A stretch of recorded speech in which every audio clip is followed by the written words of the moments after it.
Hello student, कैसे हैं आप सब। उम्मीद करता हूँ आप सब अच्छे होंगे, मस्त होंगे, बेहतर होंगे, आपकी पढ़ाई बेहतर चल रही होगी। बच्चों, आज का जो हमारा टॉपिक है क्लास 11 फिजिक्स में घर्षण का नियम। साथ में हम देखेंगे घर्षण गुणांक। जो घर्षण गुणांक होता है दो प्रकार से होता है, एक स्थैतिक घर्षण गुणांक और एक गतिक घर्षण गुणांक। तो दोनों चीज़ यहाँ पर सीखेंगे, बेहतर रूप से कोशिश करेंगे आपको समझा सकें। तो वीडियो को लास्ट तक देखा करें और इसके पहले जो भी मैंने लेक्चर प्रोवाइड किए हैं वो आपको प्लेलिस्ट में मिल जाएंगे बच्चों। तो देर किस बात की, जाइए और वहाँ से तैयारी कीजिए। चलिए शुरू करते हैं। सबसे पहले तो घर्षण के नियम को समझने से पहले घर्षण की परिभाषा पता होनी चाहिए। जैसे कोई वस्तु किसी पृष्ठ पर रखी हुई है, यहाँ पर एक पृष्ठ है और इस पर कोई वस्तु रखी है। अब इस वस्तु पर हम बल लगाना चाहते हैं जिससे कि वस्तु अपने एक निश्चित दिशा पर गति कर सके। इधर मैं इसका बल लगाऊंगा, तब ये वस्तु क्या करेगा, इसके विपरीत में एक ऐसा बल कार्य करेगा जो इसके गति का विरोध करेगा, जिसे हम बोलते हैं फ्रैक्शन यानी घर्षण, Fs। ठीक है, और Fs भी बोल सकते हैं। और जब हम बात करेंगे कैनेटिक की तो F के भी बोल सकते हैं। तो अभी आप स्मॉल f से दर्शाओ। स्मॉल f यानी घर्षण बल जो होता है हमारे बाह्य बल के हमेशा विपरीत होता है। कुल मिलाकर किसी वस्तु पर यदि हम बल लगाते हैं तो वस्तु गति करने की कोशिश करता है, लेकिन उस वस्तु पर उस बल के विपरीत यानी जो हम बल लगा रहे हैं उसके विपरीत एक ऐसा बल कार्य करता है जिसके कारण वो गति करने का विरोध करता है। तो उसमें जो एक बल निहित है उसे हम बोलते हैं घर्षण बल या घर्षण कहते हैं। सिंपल, समझ में आया। अच्छा, ये जो घर्षण होता है हमेशा दो तलों के बीच में। ऐसा नहीं है कि भाई साहब केवल एक ही चीज में घर्षण लग सके, ऐसा कुछ नहीं है। जैसे हम यहाँ पर स्केच के माध्यम से इस सफेद कागज पर लिख रहे हैं, तो कहीं ना कहीं ये जो हमारा इसका नोक है, देख सकते हैं आप लोग, और जो हमारा ये कागज का तल है इसके बीच में घर्षण हुआ है, तब ये जो हमारा इंक है कागज पर है ना अंकित हुआ है। तो हर जगह घर्षण है, हर जगह घर्षण है। जैसे आप लोग पैदल चलते हो तो आपके स्लीपर और जमीन के तल के बीच कहीं ना कहीं घर्षण कार्य करता है, नहीं तो आप फिसल जाओ। तो जब आप बल लगा रहे होते हैं तो उसके विपरीत एक ऐसा बल कार्य करता है जो उस बल का विरोध कर सके। इसी कारण से मेरे बच्चों क्या होता है कि वस्तु गिरता नहीं है, फिसलता नहीं है। ठीक है, तो ये घर्षण हो गया। अब घर्षण के नियम। घर्षण आपको पता हो गया कि घर्षण है क्या।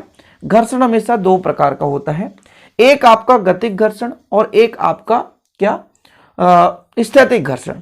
स्थैतिक घर्षण का ये स्थिति ये है कि जैसे कोई वस्तु स्थिर है, उसको हम बल लगा रहे हैं तो वो कहीं ना कहीं गति करने की कोशिश कर रहा है, लेकिन गति नहीं कर रहा है।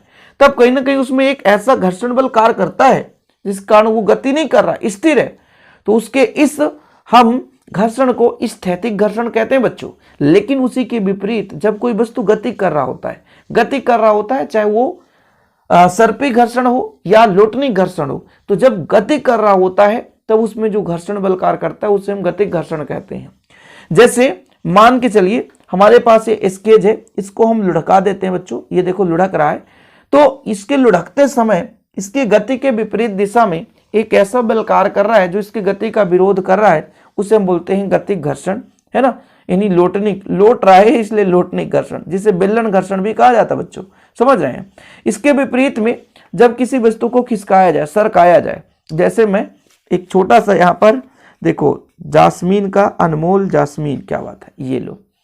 अब इसको मैं खिसकाऊंगा तो ये लुढ़क नहीं रहा है, बल्कि ये क्या कर रहा है, ऐसा खिसका रहा हूं तो ये फिसल रहा है ना, ये देखो ऐसा। तो ये लुढ़क नहीं रहा, तो ये फिर हमारा सर्पी घर्षण है, सरक रहा है भाई साहब, एक पृष्ठ से दूसरे पृष्ठ पर सरक रहा है, तो ये सर्पी घर्षण है।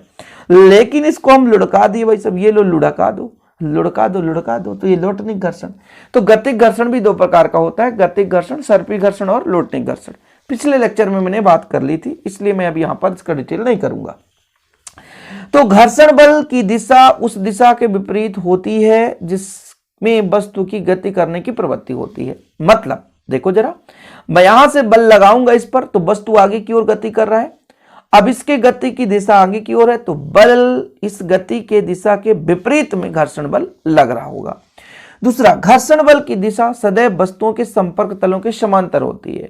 अब संपर्क तल क्या हो गया, जैसे मेरा एक कागज हो गया और ये इसको टच कर रहा है तो इसका संपर्क तल ये हो गया, इसका ये हो गया, इसी के समांतर जो है घर्षण बल कार्य करेगा। सीमांत घर्षण बल का मान अभिलंब प्रतिक्रिया के अनुक्रमानुपाती होती है। अच्छा, सीमांत घर्षण बल क्या होता है, ये चीज तो आपको समझना पड़ेगा बच्चों। सीमांत घर्षण क्या है, थोड़ा सा मैं इस मोबाइल को थोड़ा सा ऐसा ऊपर कर सकता हूं, देखो कुछ यहाँ पर एक अमेजिंग चीज समझाऊंगा, देखना, ठीक है। समझना थोड़ा सा, सीमांत संतुलन समझ लो, इसके बाद सीमांत घर्षण समझना। ये लो भाई साहब, इसको मैं रख दिया। अब इसको मैं उठा रहा हूं, देखो अभी ये गति नहीं कर रहा है, गति नहीं कर रहा है। मोबाइल को एक सिरा उठा रहा हूं, ठीक है, देख लो आप लोग। तो एक ऐसी स्थिति आएगी कि गति करने ही वाला रहेगा। अभी भी नहीं कर रहा है गति, अभी भी नहीं कर रहा है, और उठा दो, ओ गति कर गया। मतलब भाई साहब इसको और करो, अभी गति ना करे तब तक उठाता हूं, लो इतना उठा दिया। अब इससे कहीं थोड़ा सा यदि, अब नहीं उठा सकता, यदि उठा दूंगा तो गिरेगा। वाह यार, इतना तक नहीं, चलो अभी भी चलो, अरे अब गिर गया। मतलब बच्चा फिसल रहा है, थोड़ा सा और नीचे, ऐसा। अब एक ऐसी स्थिति है, देखो वो हो फिसल गया, तो और नीचे करो, नहीं नहीं इतना करो। अब एक इसकी ऐसी स्थिति है कि ये सीमांत संतुलन की स्थिति में है, मतलब गति करने की कोशिश ही करेगा, लेकिन अभी इसमें कौन सा बल कार्य कर रहा है, घर्षण बल, यानी घर्षण इसकी गति के विपरीत दिशा में।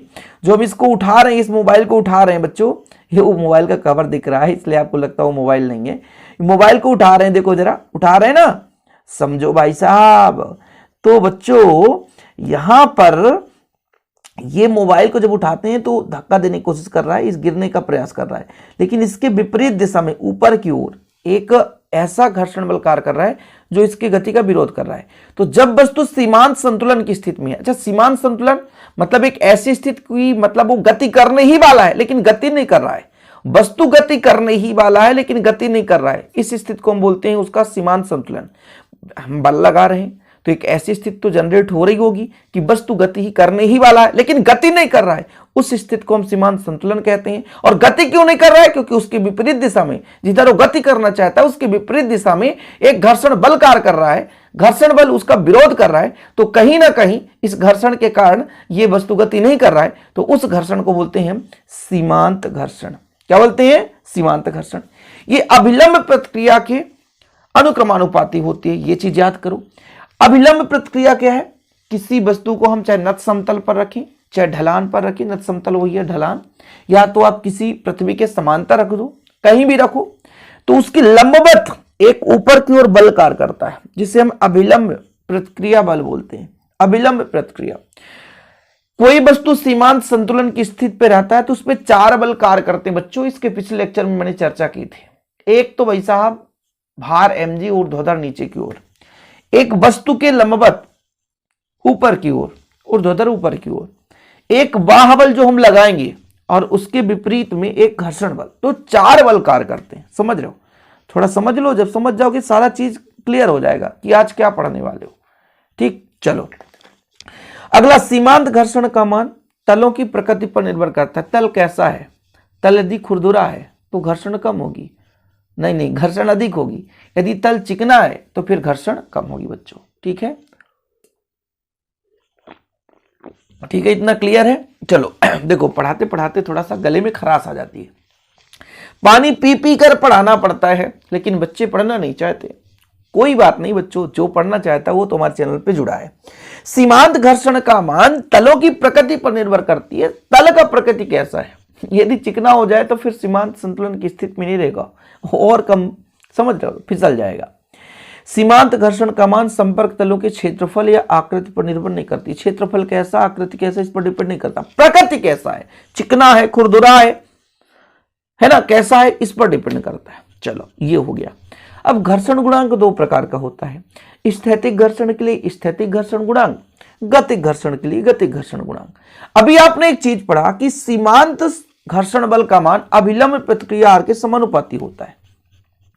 मतलब भाई साहब एक स्टैटिक फ्रिक्शन और एक किनेटिक फ्रिक्शन, ऐसे ही होगा ना, समझ रहे हो। तो एक मान लीजिए स्थैतिक घर्षण और एक गतिक घर्षण, इन दोनों का अलग अलग गुणांक होगा। देखो एक चीज बताया गया, जो स्थैतिक के लिए हम बात करेंगे, स्टैटिक्स मतलब Fs समानुपाती होता आर के। जब इसको हटाओ तो यहां पर एक समानुपाती नियतांक लगता है जिसे म्यू एस, इसे ही बोलते हैं बच्चों, क्या बोलते हैं, इसे बोलते हैं हम, इसे स्थैतिक घर्षण गुणांक, और कुछ भी नहीं है। क्योंकि आपने पढ़ा कि भाई साहब जब घर्षण बल कार्य करेगा, ये सीमांत संतुलन की स्थिति में जो सीमांत घर्षण बल है वो अभिलंब प्रतिक्रिया के समानुपाती होता है, सिंपल है, ठीक है। तो यदि हम समानुपाती हटाएंगे तो एक नियतांक लग जाएगा म्यू एस, इसी म्यू एस को हम स्थैतिक घर्षण गुणांक बोलेंगे। लेकिन वहीं पर बच्चा यदि हम एफ के करेंगे समानुपाती आर हो जाएगा। अब एफ के कर दो, म्यू के कर दो, ये गतिक घर्षण गुणांक हो जाएगा, बस सिंपल है। तो म्यू के बराबर एफ के बटा आर, ये लो, दो ही फार्मूला निकालना था, कंप्लीट हो गया आज का सेशन। अरे रुको जरा देख लेते हैं। देखो स्थैतिक घर्षण गुणांक, दो संपर्क तलों के मध्य कार्य करने वाला सीमांत घर्षण बल एफएस अविलंब प्रतिक्रिया आर के अनुक्रमानुपाती होता है। ये कहां से आ गया? घर्षण के नियम से आ गया। कहां से बच्चा? घर्षण के नियम से। तो एफएस समानुपाती आर हो गया। समानुपाती हटाएंगे तो एक नियतांक लगेगा, जिससे क्या बोलेंगे? एक आनुपातिक नियतांक है, जिससे स्थैतिक घर्षण गुणांक, म्यू एस को ही स्थैतिक घर्षण गुणांक कहते हैं। तो म्यू एस बराबर एफ एस बटे आर। देर किस बात की? ये लो, स्क्रीनशॉट लेना है, ले सकते हो यार नन्ना मुन्ना बच्चा, कोई नहीं कहेगा कि मत लो मेरे भाई, मेरे दोस्त, मेरे बहन, जो भी इस वीडियो को देख रहे हैं। ठीक, चीजें क्लियर है? यहां तक आप इसको तैयार कर लो। अर्थात जो म्यू एस का मान है एफ एस और आर के अनुपात के बराबर है। एफ एस क्या है? घर्षण बल है। आर क्या है? अभिलंब प्रतिक्रिया है। इन दोनों का अनुपात ही क्या है बच्चों?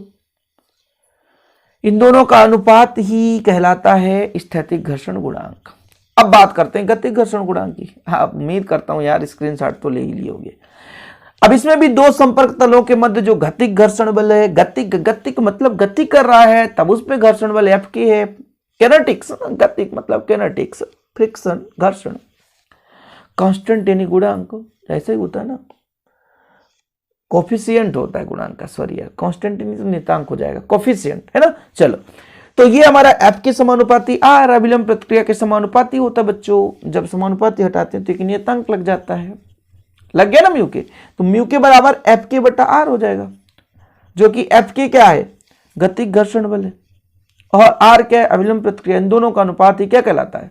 गतिक घर्षण गुणांक। सब कुछ लिख रखा है। गतिक घर्षण गुणांक गतिक घर्षण बल और अविलंब प्रतिक्रिया के अनुपात के बराबर होता है।